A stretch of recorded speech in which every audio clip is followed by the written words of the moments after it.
Ազգային վերահսկողության համակարգ հասարակական կազմակերպության նախագահ Արթուր Գրիգորյանը Facebook-ի իր էջում գրում է. 3 ապրիլի 5-ին առավոտյան թշնամին խոզնավարում մեր տղաներից պահանջել է զիջել 2 դիրք։ Մեր տղաները դեռ այդ դիրքերում են։ Սպասենք Հայաստանի Հանրապետության Պաշտպանության նախարարության պարզաբանմանը։ Նախօրեին կրակոցներ են հնչել նաև Ջերմուկի հատվածում, այս մասին Փաստ ինֆոյին հայտնել են տեղում ծառայություն իրականացնող զինվորականները։ Ավելին նկատվում է նաև հակառակորդի զինուժի որոշակի կուտակում և հրամայվել է զինվորականներին չբացակայել, պատրաստ լինելու հնարավոր զարգացումներին։ Մեր զրուցակից զինվորականները փաստել են, որ բավական մարտական են տրամադրված։ Դրան ենք սպասում, բավական է, հոգնել ենք այս իրավիճակից, ասել են զինվորականները։ Մեկնաբանության համար դիմել ենք Հայաստանի Հանրապետության Պաշտպանության նախարարությանը, հավելում է լրատվամիջոցը։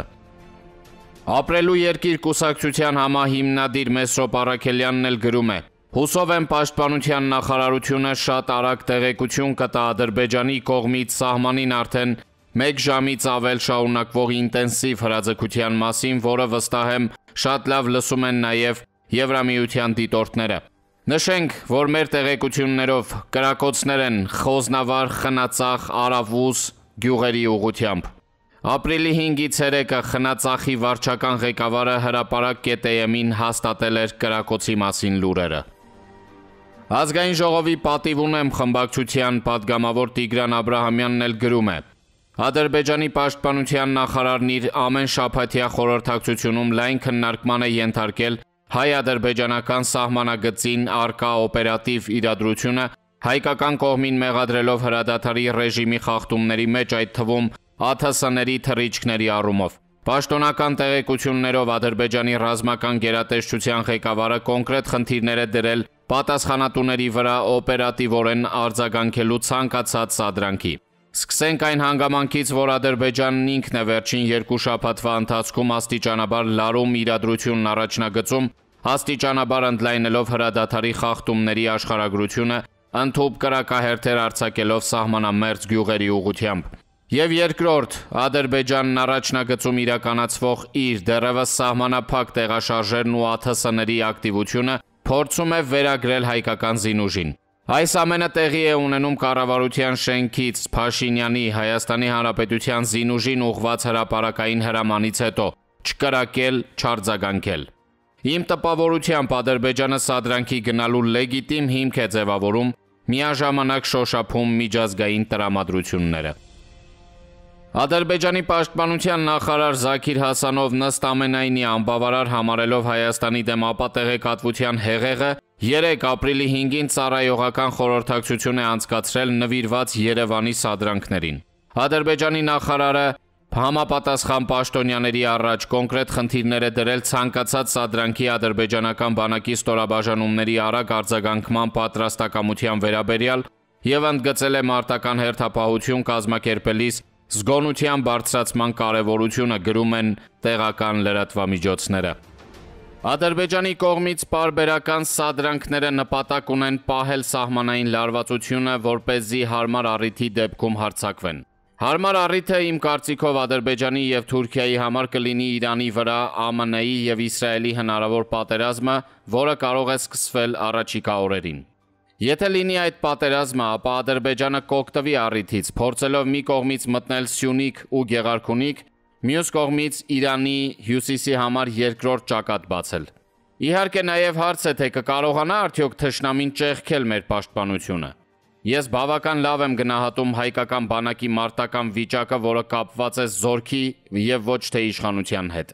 Ահա թե ինչու է Իրանը ակտիվ շփումներ իրականացնում Ադրբեջանի եւ Թուրքիայի իշխանությունների հետ, բանակցում, հեռախոսազրույցներ ունենում։ Իրան, ԱՄՆ, Իսրայել, Ռուսաստան, Ուկրաինա եւ Հայաստան-Ադրբեջան հակամարտությունները սերտ փոխկապակցված են։ Ադրբեջանը շարունակաբար կասկածի տակ է դնում այդ քարտեզների ճշգրտությունը, չնայած որ մեր կողմից բազմիցս հայտարարվել է, որ չկան ավելի լավ կամ ավելի ճշգրիտ քարտեզներ։ Հայաստանը ինչպես նախկինում, այնպես էլ այժմ պատրաստ է միջազգային փորձագետների ներգրավմամբ ստուգել այդ քարտեզների ճշգրտությունը։ Հավելենք, որ Արդարադատության միջազգային դատարանը միանշանակ մերժել է Հայաստանի նկատմամբ ժամանակավոր միջոց կիրառելու պահանջը, որով Ադրբեջանը Հայաստանին մեղադրում էր ականապատումների մեջ։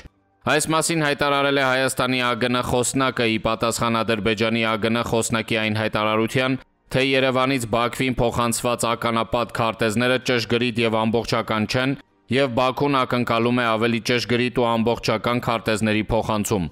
Երևանը հայտնում է, որ ավելի ճշգրիտ քարտեզներ չկան, փոխանցվել է առավելագույնը։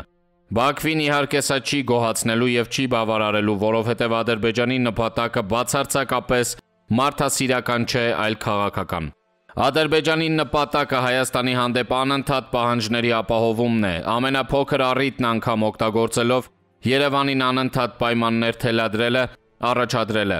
Ադրբեջանի համար այդ քաղաքականությունը ունի թերևս հետևյալ նպատակները. ծածկել սեփական ապակառուցողականությունը խաղաղության հարցում, Հայաստանի հետ հավասարակշռված խաղաղության հասնելու պատրաստակամության եւ ցանկության բացակայության հարցում, ստեղծել մտայնություն եւ տպավորություն, թե խաղաղության պատրաստ չէ Երևանը, կամ նվազագույնը ստեղծել տպավորություն, թե Երևանն էլ կառուցողական չէ։ Մյուս նպատակը թերևս Հայաստանին անընդհատ լարվածության մեջ պահելն է, այսպես ասած, օրակարգ թելադրելը, արդարանալու մղելը, Հայաստանի հանդեպ տեղեկատվա հոգեբանական առավելություն ապահովելը։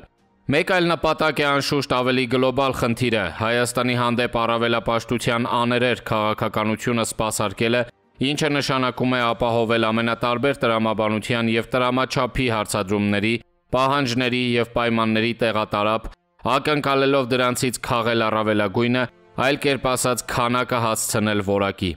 Եվ կա թերևս եւս մի հանգամանք, որ Բաքվի այդ քայլերի մոտիվներից է։ Ադրբեջանի համար Հայաստանի նկատմամբ վարվող այդ քաղաքականությունը եւ մարտավարությունը, տեղատարափի այդ մեթոդաբանությունը միտված է նաեւ Հարավային Կովկասի իրավիճակով շահը գրգռված երրորդ խաղացողների հետ իր հարաբերությունների խաղաքարտ ծառայեցվելուն։ Այդ հետաքրքրությունները տարբեր են, դրանք աշխարհաքաղաքական մրցակցությամբ պայմանավորված հետաքրքրություններ են, բախվող ռազմավարություններ, որոնցում իհարկե Հայաստանի եւ Ադրբեջանի միջև հակամարտությունն այս կամ այն ռազմավարությանը առնչվող կարևոր գործոններից է։ Ադրբեջանն այդ հարցում իր ուժային բալանսի վրա հիմնված մարտավարությունը ծառայեցնում է խաղադրույքը բարձրացնելուն։ Երևանը ձգտում է թույլ չտալ դա եւ պահել հնարավորինս ցածր մակարդակի վրա։ Հարցն այն է սակայն, որ այդ խնդիրը լուծելու համար Երևանը հարկադրված է լինում իջեցնել նաեւ նշաձողեր։